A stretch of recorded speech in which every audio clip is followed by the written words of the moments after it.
At number 10, we start off with the Jinn. This type of Djinn is close to an animal in appearance, and it's close to that of dogs specifically. Jinn in Arabic actually means little. A man by the name of Zakaria ibn Muhammad al-Qazwani stated in the Book of Djinn, which was published in the year 1283, that he has actually cited Djinn in Saudi Arabia, Persia, and even India.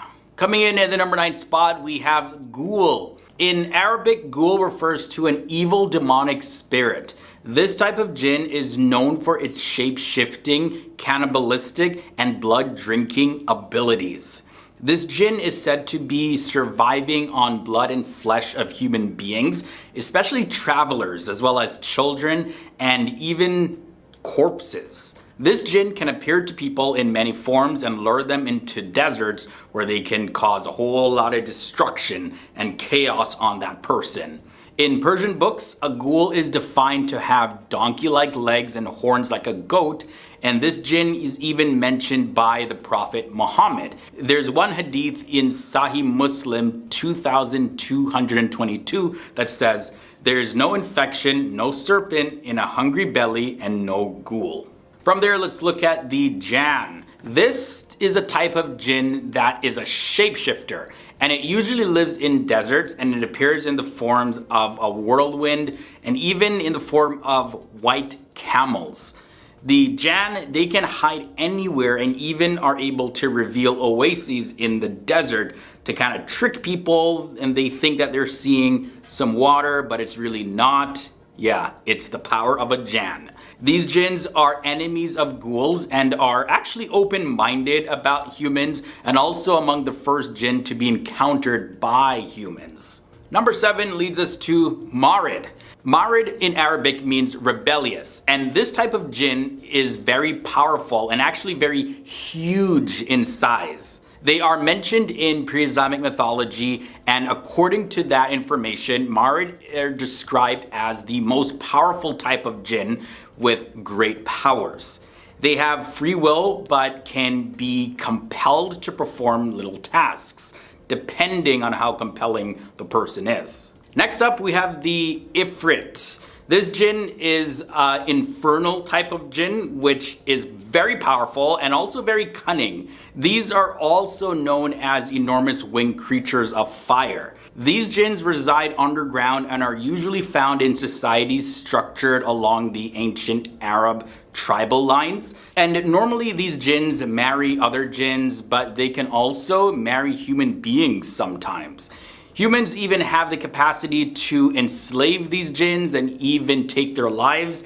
And this type of Djinn is also mentioned by the Prophet Muhammad. And I quote, "An Ifrit Djinn came to me yesterday suddenly so as to spoil my prayer, but Allah enabled me to overpower him." And that's found in Sahih al-Bukhari 3423. The next type of Djinn that we're going to be looking at is the Shik.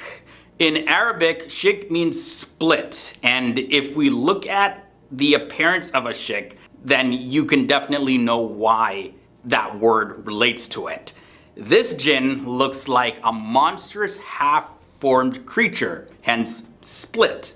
Shik is considered to be a weaker kind of Djinn and does not have any sort of extraordinary power like other Djinns. Moving on now to number 4, here we look at the Nasnas. This is a weaker type of Djinn, and it's considered to be an offspring of the Shik and also of human beings.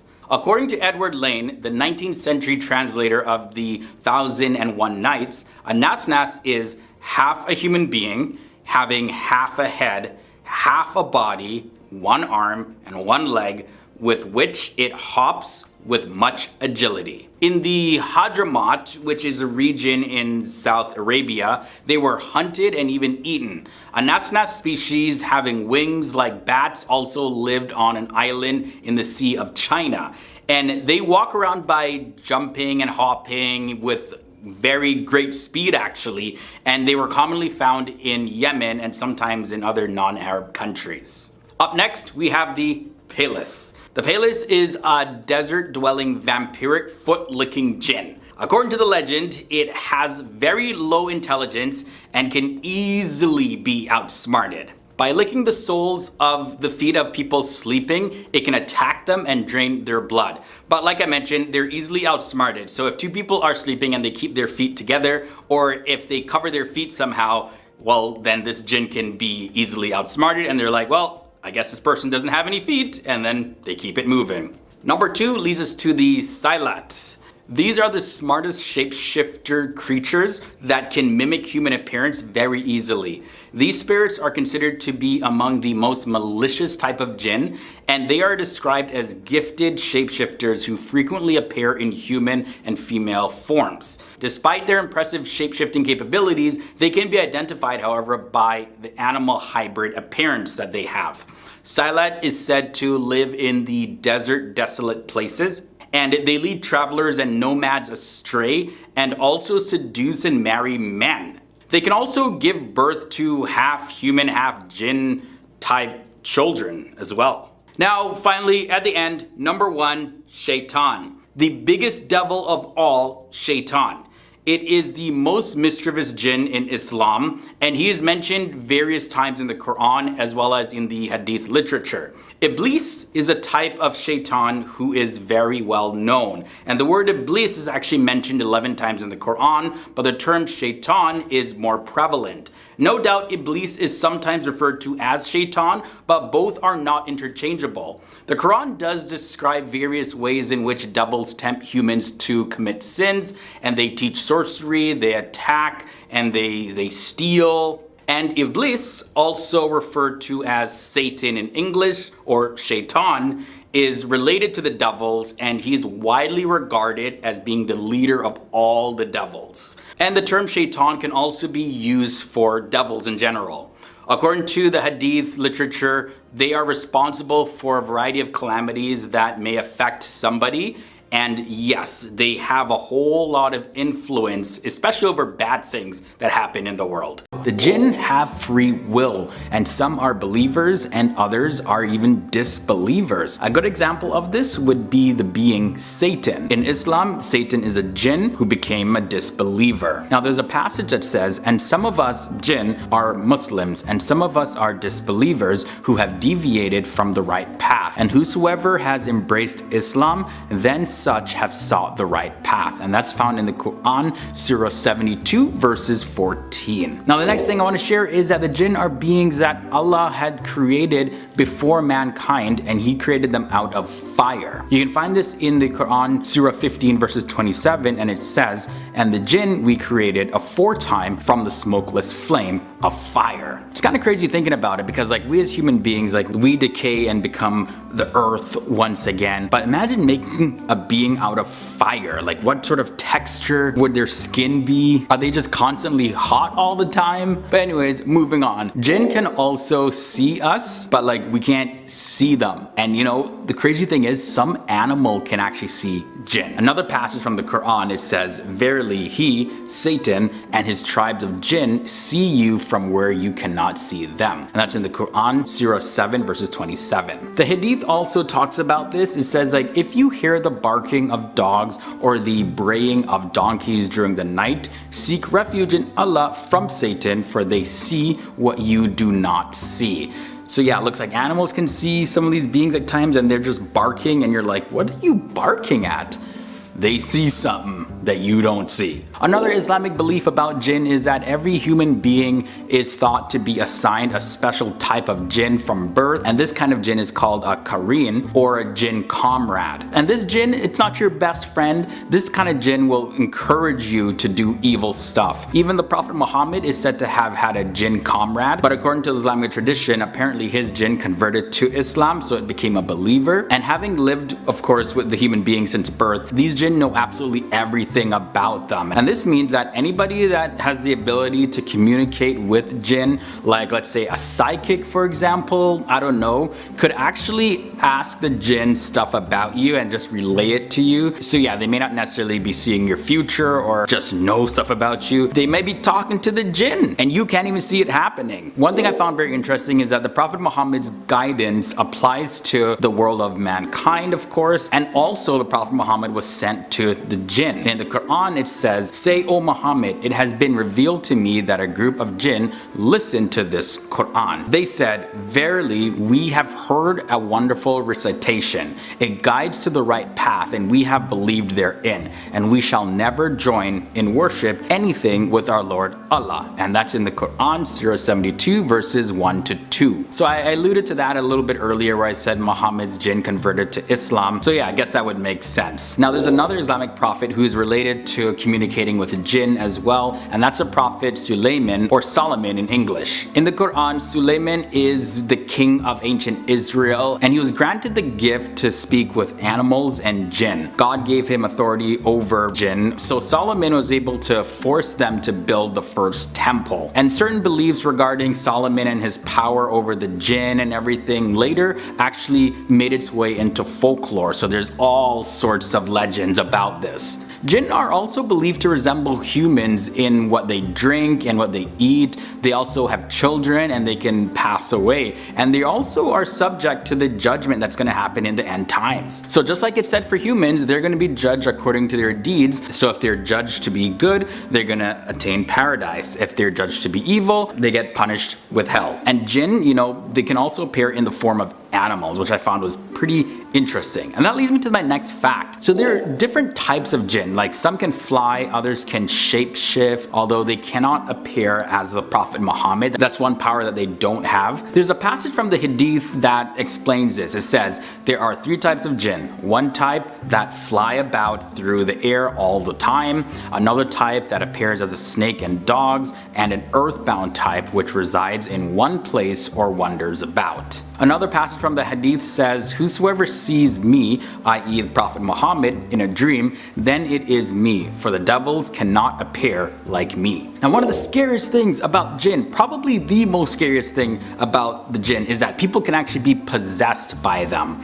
Oftentimes people who are possessed by jinns may not be in agony or a lot of pain like we see sometimes in the movies. However, individuals may get super angry or feel like they're forced to do a certain act without being able to help themselves from committing that act, whatever it is. And yeah, so you would have to go through an exorcism to get rid of the jinn. And the final fact I want to share is jinn apparently thrive in places like the desert and places like the mountains. Pakistan, for example, is a place that is known for jinn, as well as there's reports that jinn were in a sinkhole in the wastes outside of Kordor, Somalia. And other jinn haunt ruins and caves, crossroads, garbage dumps, as well as large bodies of water and even the upper atmosphere. Graveyards are also another place that jinn like to hang out. So yeah, just be careful where you travel to, because you might just run into a jinn. Starting at number 10, the first thing I want to do is look more into the word jinn. Now jinn is a noun and it's a plural term. In Persian, it literally means hidden from sight, and it derives from the Arabic root jan or jun, meaning to hide or to be hidden. So we know that the jinn is mentioned in the Quran and other Islamic texts. However, the word or the concept of jinn as described in Islam doesn't show up in the original Hebrew text of the Bible, but the Arabic word for jinn is often used in several old Arabic translations of the biblical text. In the book of Isaiah chapter 6, there's the seraphim that are mentioned, and the word means burning or fiery ones. Some translations say fiery serpents. Now the seraphims are creatures that appeared to the prophet Isaiah having 6 wings, and as I mentioned in part 1, the jinn according to Islam are made out of fire, and so are the seraphim. Now did you know that there are inscriptions found in the northwestern region of the Arabian Peninsula that appear to indicate that jinn were actually worshipped at one point, or were at least recognized for having a higher status? And these inscriptions date hundreds of years before Islam as an organized religion. One example of this is an inscription from Beth Faziel near Palmyra in Syria, and it pays tribute to the Djinns, which refers to the good and rewarding gods. Now I want to take a look more into the organization of the jinn community. So these communities are very similar to humans apparently. They have kings and rulers, they have courts that uphold the law, they also conduct wedding ceremonies, and a whole lot more. Now one common belief in Islam is that there are at least 5 distinct classes or types of demons. Among them, the jinn are listed. There's a marid, which is the strongest type, then there's the ifrit, then there's shaitan, the jinn, of course, and then the Djinn, which are the weakest types. And you know, some traditions look at the jinn and divide them up into three classes. Those who have wings and they fly around, also those who look like snakes and dogs and other animals, and then there's those who travel around the world continuously. There's also stories of jinn, and they can be found in various Muslim cultures around the world. In Sindh, the concept of the jinni was introduced during the Abbasid era and has become a common part of the local folklore, which also includes stories of both male jinn, which are called jinn, and female jinn, which are called jinniri. Now, some other stories including jinn can be found in the 1001 Night story of the fisherman and the jinni. More than 3 different types of jinn are described in the story of Maruf the cobbler. Now, most of us know that there's a very powerful genie that helps the young Aladdin in the story of Aladdin and the Wonderful Lamp. And if you look around, you can find many other stories mentioning jinn. Now, another interesting fact is that during the Rwandan genocide, both Hutus and Tutsis, they avoided searching in the local Rwandan Muslim neighborhoods, and they really believed myths that the local Muslims and mosques were protected by powerful Islamic magic as well as jinn. Arsonists, they actually ran away instead of burning down mosques because they believed that the jinn were standing guard on the mosque and they feared that the jinn would attack them. There's also a modern city of Deoband in Uttar Pradesh in India, and the word Deo from Hindi is a synonym of jinn, and the term band means closed, and that term can also be translated as captured in the Hindi language. And now the legend goes like this. There was this once ferocious jinn, and there was an elderly man that put an end to him by capturing him into a bottle and sealing him away for all eternity. Another version describes that there were 2, not just 1 jinn, and the bottles were said to be sealed away in the dungeon of a mosque that's located on a hill in the city itself, which has never been opened since then. Now, in Surat al-Rahman verse 33 in the Quran, Allah actually reminds the jinn as well as humans that they would possess the ability to pass beyond the furthest reaches of space, only by his power though. And the last thing I want to share is that in another surat, Surat al-Jinn verses 8 to 10, Allah also narrates concerning the jinn how they actually touched or sought the limits of the sky and found that there were some guards there as well as shooting stars, and this was all a warning to humans. And it goes on to further say that the jinni used to set up stations in the sky, and then they would listen to divine decrees as they passed down through angels, but those who actually attempted to listen now, after the revelation of the Quran, they'll actually find fiery guards awaiting them.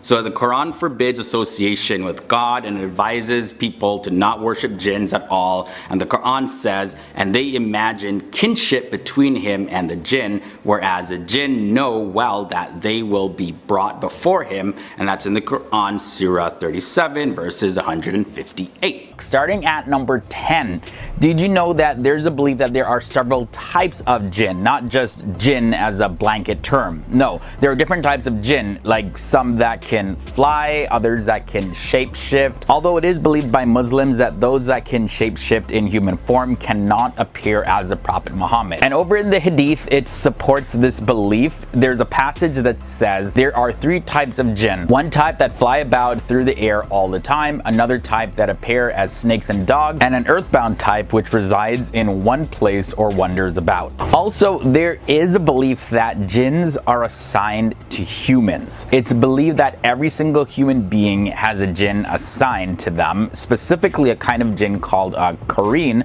or jinn comrade, and this type of jinn will encourage people to actually do evil. Having lived with a human being since the time of birth, these jinn are said to know absolutely everything about a particular person, and that means that anyone that's able to communicate with the jinn, like a psychic for example, could actually gain access to secrets about people, and that person may be like, how did you know? That psychic may have been talking to a jinn. Now, there's a passage in the Hadith that says, every one of you has been assigned a companion from the jinn. There are all sorts of beliefs about that. I'm not going to get into that right now because we have so much more to go through. We're talking about the belief that jinn have free will. So, in Islam, angels were created to obey Allah completely. They don't have free will to disobey Him. Unlike the jinn, Muslims believe that Allah gave the jinn free will to obey or disobey him like human beings. So whoever of the jinn decides to believe in Allah or who desires to disbelieve in Allah and do evil things, they can do so. And the majority of jinn are said to be unbelievers. In fact, the number of unbelievers that are of the jinn outnumber the unbelievers among humans. Jinn are also similar to human beings. They are believed to resemble humans in the sense that they eat and drink just like us, as well as they have children and they grow old and die. And also they're going to be subject to the judgment of God. So they will either be sent to heaven or hell according to their deeds and according to the mercy of Allah. Jinn can also get really annoyed and upset though if you secretly disturb them or hurt one of their loved ones, even if you're completely unaware that you did so. The next scary belief we're looking at is jinn possession, and this is probably one of the scariest beliefs associated with jinn. Yeah, jinns are believed to be able to possess human beings. There are numerous reasons as to why a jinn would even possess somebody in the first place, from just being straight up bored and wanting something to do, to being some sort of punishment for someone's own carelessness in committing evil deeds. But oftentimes though, people who are possessed by jinn may not appear in the pain and the torment like we see in the feature films or even on TV shows. However, individuals simply that may just get straight up angry or completely moody or feel like they're forced to do certain things without being able to stop are also telltale signs that they could be possessed by jinn. So according to that belief, I'm not saying go out on a witch hunt and be like, oh my god, that person got super angry real quick, he's possessed. Nah. I'm just sharing the beliefs that exist out there. Alright, so at number 5, this belief is that jinns live in different places. And let me break it down. Jinn apparently they thrive in places like deserts, as well as, you know, certain districts like the mountainous Chitral district in Pakistan. And also it's believed that they live in and around a sinkhole in the wastelands outside of Kardo, Somalia. Other places that jinn like to live in are caves and crossroads, as well as garbage dumps, and also large bodies of water. And it's believed that the jinn also live in the upper atmosphere, those that can fly. Graveyards are another place that jinn live, and they can even be found in bathrooms. The belief at number 4 involves the Hatif. Now the Hatif is a type of jinn, and it's just really a disembodied voice, and there's no physical form to this type of jinn. The Hatif is a jinn who they imitate human voices. So if it sounds like you're speaking to someone and you hear them answer back, it may not necessarily be that person responding to you. It could just be the jinn imitating their voice. Jinns are known to be pranksters and play tricks on people like this, so it isn't uncommon to find stories like this in Islamic circles. Let's talk about the creation of the jinn next. Jinn were created from smokeless fire. Yeah, that is very interesting, and it's a lot different than the earth that human beings are made from, and even the light that angels are made from according to Islam. Now in the Quran it does support this belief, and it says that, and the jinn we had created before from smokeless scorching fire penetrating through the skin. That's found specifically in Surah 15 verses 27. Number 2 brings us the belief in the devil. Now, Iblis in Islam is the personal name of the devil, and he's believed to also be a jinn. At the time of creating human beings, God had ordered all the angels to bow down before Adam, but Iblis refused, and he said that no, he was better, he was created from fire, but humans were made from dirt and clay. So for disobeying this direct command from God, God threw Iblis out of heaven. At one point he was allowed to dwell in the heavens, but his punishment was postponed until judgment day. Now over in Surah 18 verses 50 in the Quran it says, and remember when we said to the angels, prostrate to Adam, so they prostrated except Iblis. He was one of the jinns. He disobeyed the command of his Lord. But what's also scary about this is that since Iblis looks to cause destruction and lead people to do evil things in the world, he can sometimes appear in human form to recruit people to work on his side. The final scary belief about jinn that I'm going to share in this episode involves the Djinn. Now the Djinn are a type of jinn that are shapeshifters as well, but these ones, they live in the desert and they often take the forms of whirlwinds, as well as it's said that they even take on the form of white camels. They have the power to hide or reveal bodies of water in the desert, and this all just depends on whether they like you or not. Throughout history though, it is said that the Djinn have protected certain armies that they deem to be holy and righteous, and they actually like them, while others, they just completely stop them because they feel like, hey, you're not good people, so we're gonna interfere with what you're trying to do. So you see, it's surprising that their influence could literally have affected the course of history according to this belief.